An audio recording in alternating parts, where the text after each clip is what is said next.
Patuloy ang paghahanda ng lokal na pamahalaan at iba pang ahensya sa Eastern Samar sa gitna ng posibleng epekto ng Bagyong Basyang.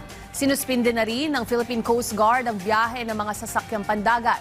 Yan ang ulat ni Penelope Pomida ng Radyo Pilipinas Borongan.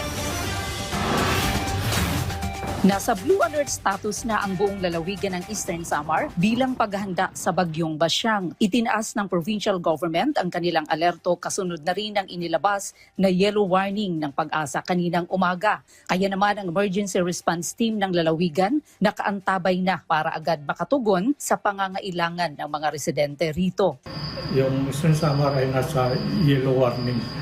Yung preparation namin, magkakanda kami mamayang hapon ng Pedra at saka inaantay pa namin kung ano daw yung mga report galing sa mga NGOs, sa mga eskwelahan.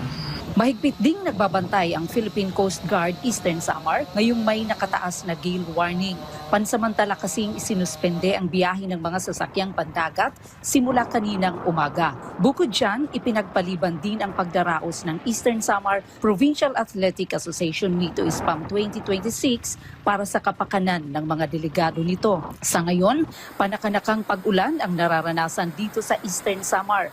Pagtitiyak naman ng provincial government, handa silang tumugon sa pangangailangan ng publiko, alinsunod na rin sa utos ni Pangulong Ferdinand Marcos Jr. na pangalagaan ang kapakanan ng lahat, lalo na tuwing may kalamidad. Sa katunayan, naghanda ng relief packs para sa mga residente na posibleng maapektuhan ng Bagyong Basyang. Mula rito sa Borongan City, para sa Integrated State Media, Penelope Pomida ng Radyo Pilipinas, Radyo Publiko.